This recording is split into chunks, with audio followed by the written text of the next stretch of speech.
Okay, so I'm going to go over some basic sales frameworks and scripts for what you're going to expect in this world and in this space.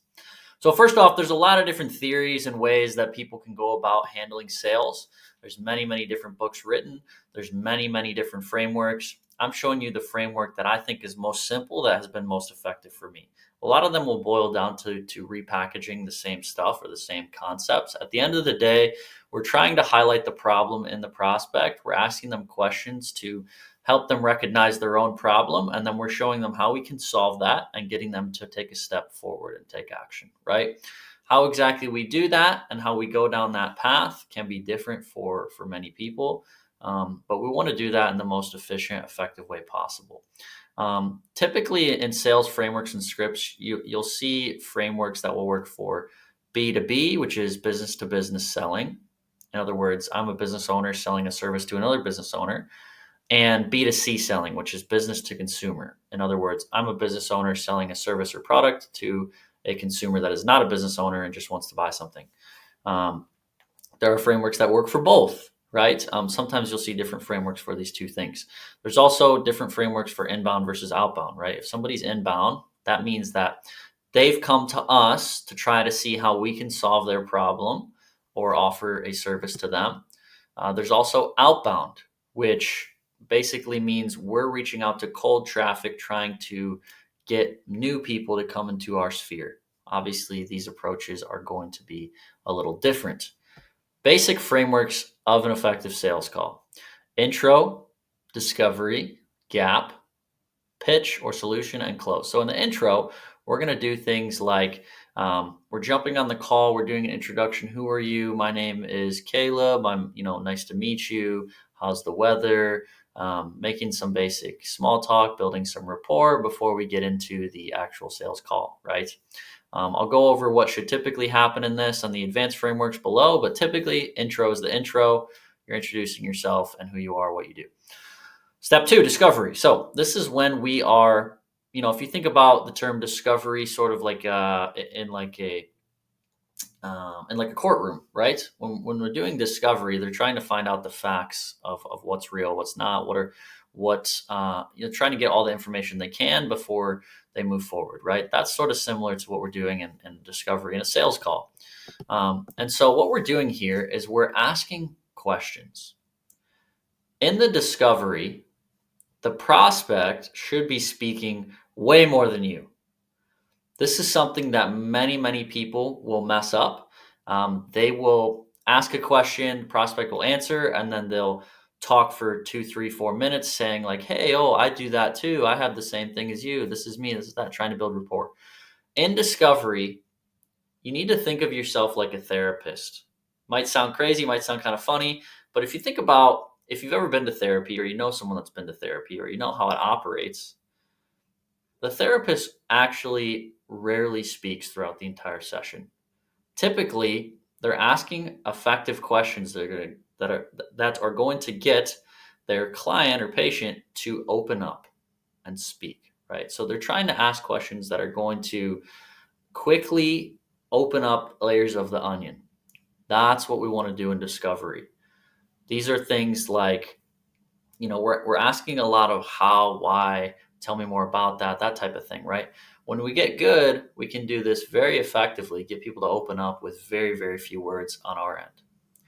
Long story short, in the discovery, we're asking them questions about their current situation and their pain, and figuring out what their problems are, what they need to solve.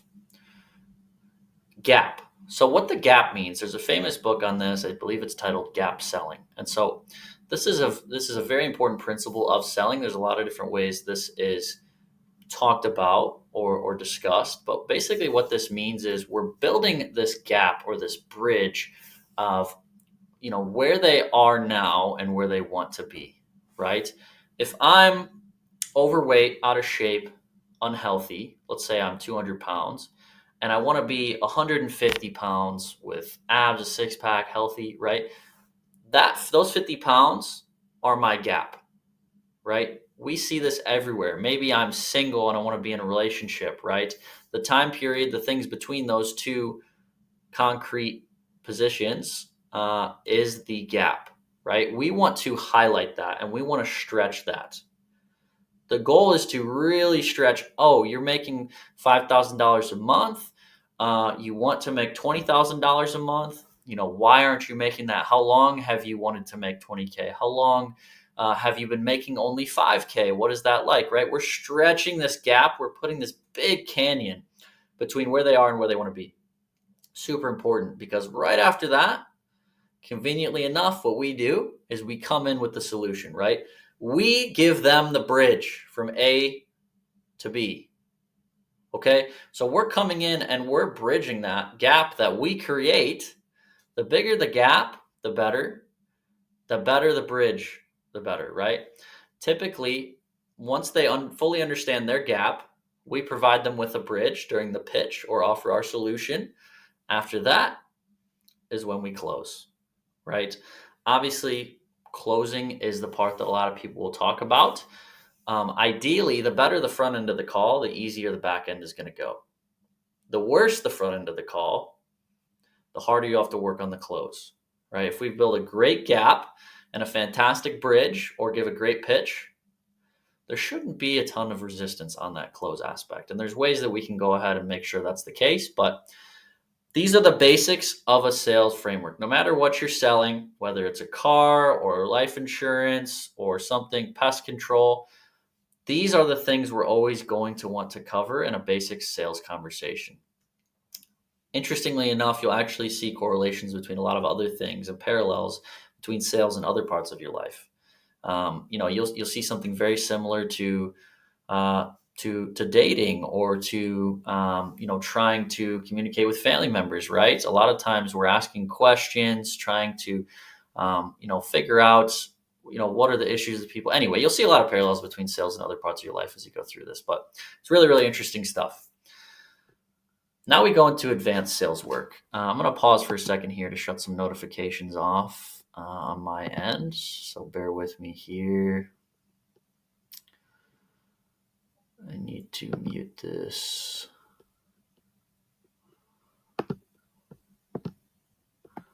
Okay, here we go. Okay, so advanced sales framework. So this is a basic framework that we want to get familiar with, right? Once we do that, we're going to get a little more advanced, right? Each one of these things can be broken up into multiple parts, right? That we can get very, very good at.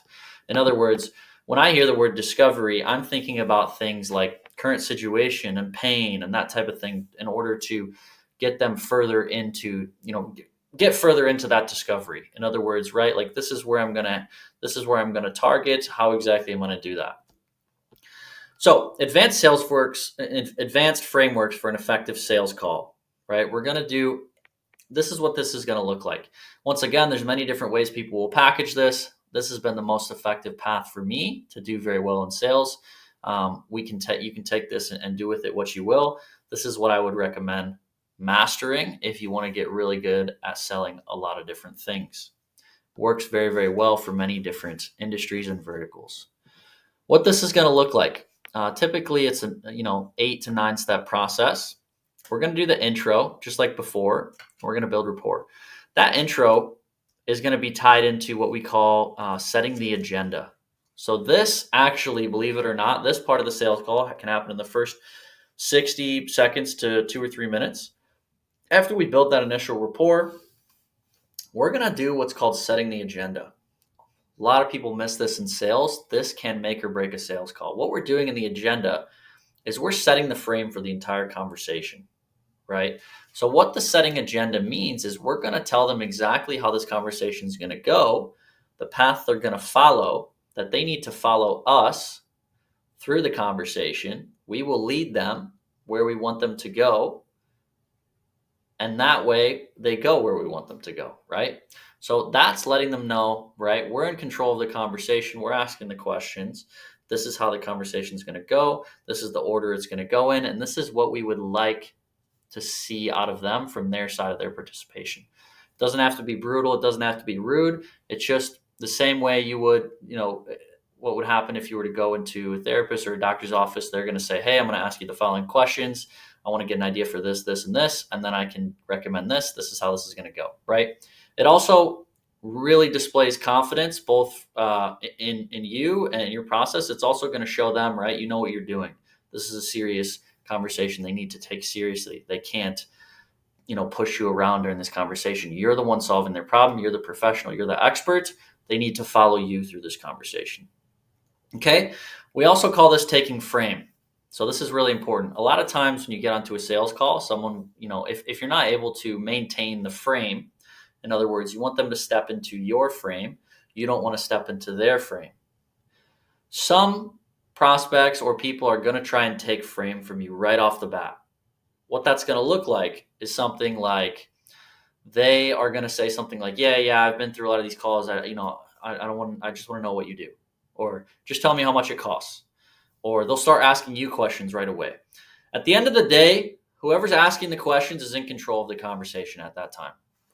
Unless it's like right after the pitch or something like that. But typically, whoever's asking the questions is in control of the conversation.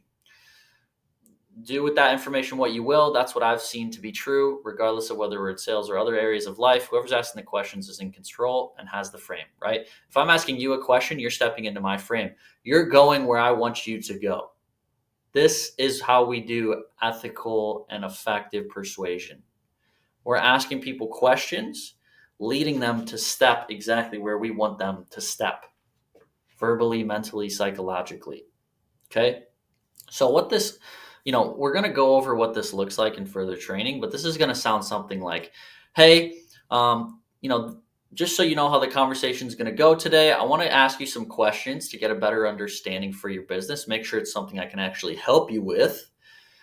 If it seems like a good fit and it seems like I'm able to help you, we'll talk about next steps, see if it makes sense to work together, and we'll go from there. Sound good? And then typically they will say yes. And then we move forward, go right into discovery. Okay, Mr. Prospect, what caused you to reach out? What caused you to schedule a call? Why are we chatting today? They're going to dive right into their, what is their current situation? Why are they reaching out to you? What problems do they have? Right. Then we're going to transition to the discovery. So we're going to ask them about their current situation, right? What are you doing right now? Like, why did you schedule a time to chat with me? Well, I'm 50 pounds overweight, and I really just am looking for someone to help me with that.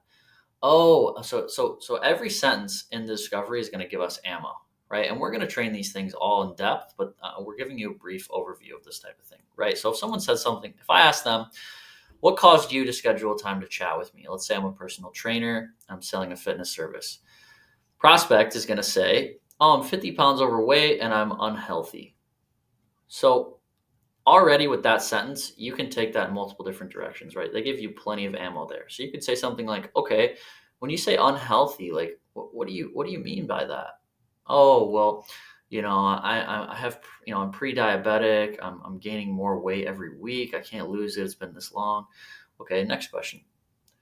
So how long has that been the case? How long have you been pre-diabetic, or how long have you been gaining weight every month? Long story short, you can see how deep we can go in this current situation. We want to get full understanding of where they're at, and think of it like you're trying to get them to explain their problems to themselves. You're asking them the questions to get them to say what they would say if they were explaining their problem to someone else or themselves, right? So think of it kind of like Jeopardy. In Jeopardy, we have the answer. And so what we say is like, what is, what, if the answer is like all these different colors, then the question we'd say is, what are the colors of the rainbow, right? So that might not have made sense. That was a great metaphor, I promise. But anyway, think of the questions you want to ask to get them to say the answers you want them to say. We also really want to highlight their pain here as much as we can, right? We want to get them to really start to step into that emotional side of things. It doesn't mean you have to make them cry or anything like that. But what it means is you want to get an idea for like, what sort of pain are they in? What sort of pain is the problem causing them, right?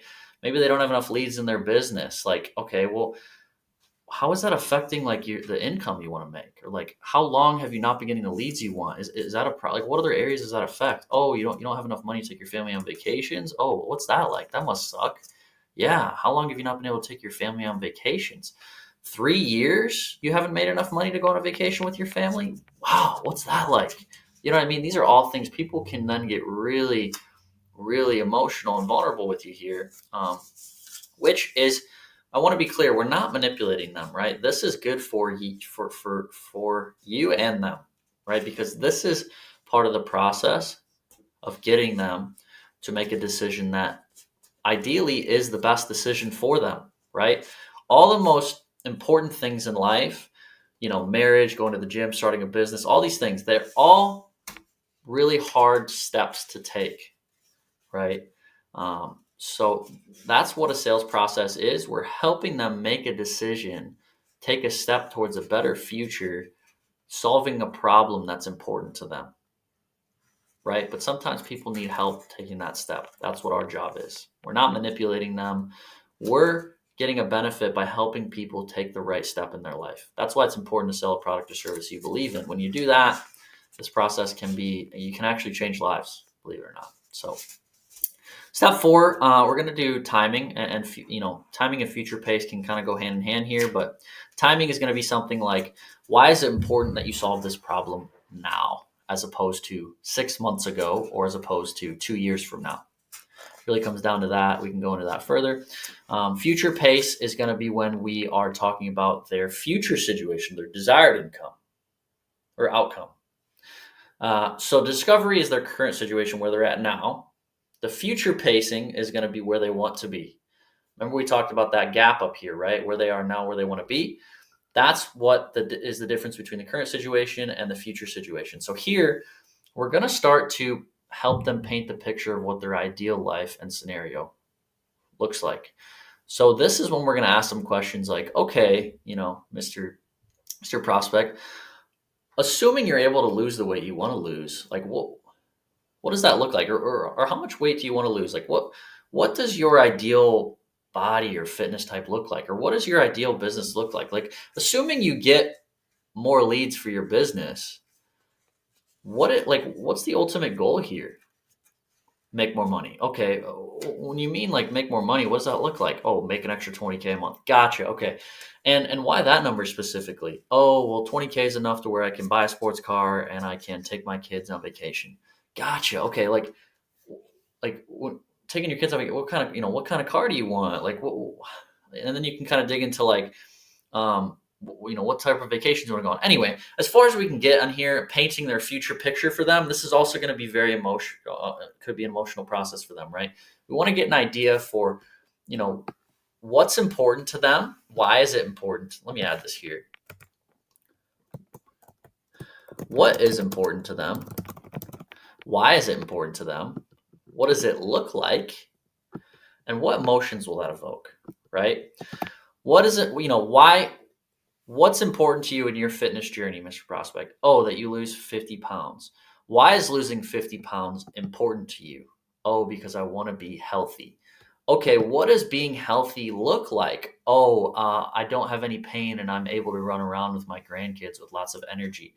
Gotcha. What will it feel like to be able to have no pain, all the energy you want, and be able to, run around with your grandkids without getting tired? Oh my God, that's just going to bring me the most joy in my life. And I love, I hate being in pain, and being able to be painless would just be a dream, right? You can see the process here. We're getting them really, really building up that future situation, right? Right before we rip it away with the cost of inaction. So that's the process of what that's going to look like. Long story short, we want to get an idea for their goals, their desired outcome, get as much detail as we can, get them to talk about the emotions if we can. Long story short, that's what it's going to look like. And you'll get better at sort of dissecting that further and further. It's not easy at first, but you'll get better at it. Next, what we're going to do is, we're going to build up this beautiful dinner table of what their desired outcome is, right? Think of it like we're setting all these things on the dinner table, showing them their most perfect dinner they could ever imagine. Step 6, we're going to do cost of inaction. Here, we're going to rip the tablecloth out from underneath that perfectly set up dinner, right? We're going to rip it away from them. That's when we really create the gap that I talked about above, right? So we have this here, we have this here, we have this whole process, right?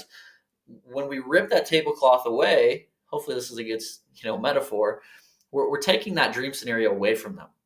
We're asking something like, okay, So what happens, like, let's say 2 years down the road, you don't lose the weight, and like you're not able to run around with your grandkids, and like 2 years from now, like you're still, your knees still hurt, you're still in pain every day. What happens then? Well, they're going to say something like, well, they're either going to say something like, well, that's going to be a terrible reality, or two, they're going to say, I can't let that happen. The goal is to get them to say, I can't let that happen, right? Because if they say they're not going to let that happen, that's when you say something like, okay, so it's probably time to do something about that, right? Or it's probably, or like, would you say you feel like it's pretty good time to make a change? That's when they're going to say, yeah, probably. And then you can say something like, well, whose responsibility is it to like decide to make that change? And it might sound weird saying that, but then they're going to say something like, well, it's my responsibility to lose the weight at the end of the day. Gotcha. Now they are in that, what we call buying pocket, right? They're in that pocket. They know what they need to solve. They know when they need to solve it, aka now, today. They know they need to take action. That's when we provide that solution, which is the pitch. Okay. That's when we come in and give them that solution. I'm not going to go too far into pitch because that's going to be different for everything you're selling. Long story short, we're presenting that solution to them as effectively and efficiently as we can. Don't make the pitch too long because we don't want to give them a bunch of potential can of worms that they can ask questions about, right? But long story short, that's when we present the solution. After we present the solution, we're going to do something called a temp check, short for temperature check. At this point, what we're going to do is we're going to basically give them that solution where they're ready to move forward and everything like that. They're going to want to know what the price is at this point. They're going to say something like, okay, how much does this, this is an amazing solution. I want to do this. I want to lose the weight. This personal training sounds awesome. Or I want to get they know we can solve their problem at this point. They want it. They want the solution. The only thing holding them back in their mind is, what does it cost? How much is this going to run me? Am I going to be able to swing this? So they're going to ask about price typically here. They're going to start trying to ask about price. Ideally, before they ask about price and we work on closing them, we want to pre-screen for any objections they're going to have. That's the purpose of the temperature check. We're going to say something like the following. Okay, Mr. Prosek, so with everything I just went over, we can get into pricing and all that. So before I do that, is there, on a scale of 1 to 10, 1 being, this is absolutely not for me, this is garbage, you hate me, you never want to talk to me again, and 10 being, this is the best thing I've ever seen, I'm ready to move forward right now, where would you put yourself on that scale? Typically, they're going to say something like a 7 or an 8 or a 9. Ideally, they say 10, we move into close, and then we close them, right? If they say something like 7 or 8, you're going to say, okay, awesome. What do you feel like's keeping you like between that 8 and a 10? Like what do you feel like's keeping you from being an absolute 10? Just like for my knowledge. And they're gonna say, well, how do I know that this is gonna work for me? Or how do I, I just don't know if I'm gonna have enough time, or I don't know, if this XYZ. They're gonna give you their objection that they're already having it in their mind. So ideally, that question is gonna bring their objection up first, so that we can solve that before we give them the price. Ideally, if we can solve all these objections before we even give them the price, we talk about next steps, they pay, they move forward, boom. That's the ideal scenario. So we want to give ourselves the best chance with all of these things, 1 through 8, before we get to the close. Because this is the beautiful dance that we do at the end of a sales call that everybody talks about. We've all seen Wolf of Wall Street, where he has that phone call where he's closing the guy. This is when we are doing the art of objection handling, right? This is what people are paid high bucks for typically, or this is what is typically like people are most fearful of on a sales call, or typically what is the most difficult. But it doesn't have to be, right? If we set ourselves up the best we can, that close typically doesn't have to be that hard. That's how people can get really good at sales very quickly, right? Set yourself up for that close as best you can, right? Set that golf ball right on the tee, so all you got to do is bang, right? Anyway, last step of a sales call obviously is the close. At this point, They're very excited. Usually they're in that buying pocket. They know what they want. They know the problem that they need to solve. They know they need to solve it now. They know how we're going to solve it for them.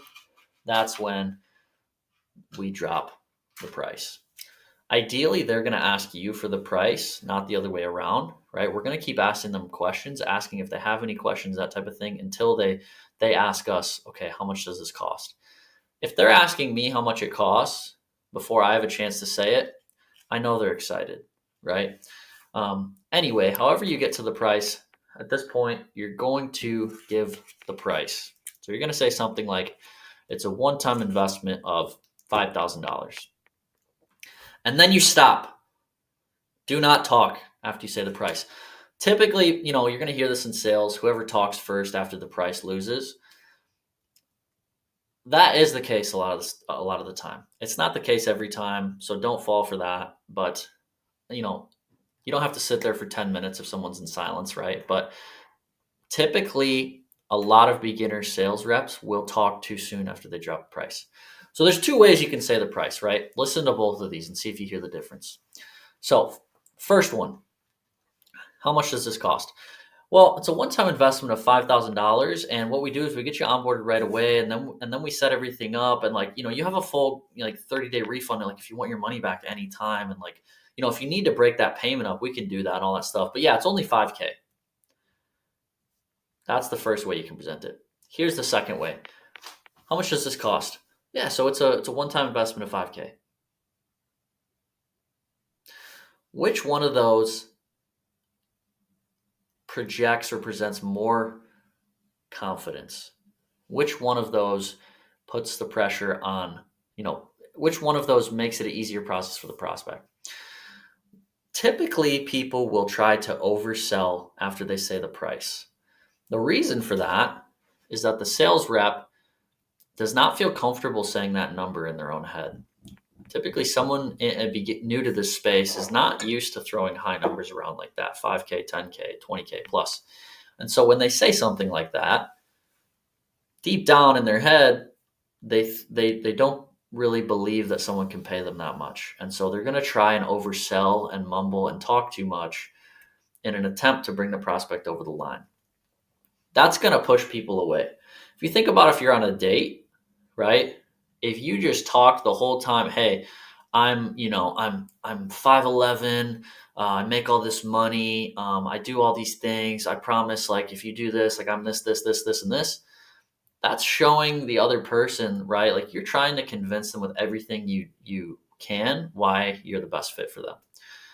If you think about a date in another way, if you just project yourself, right? I am who I am. This is who I am. I know I have value.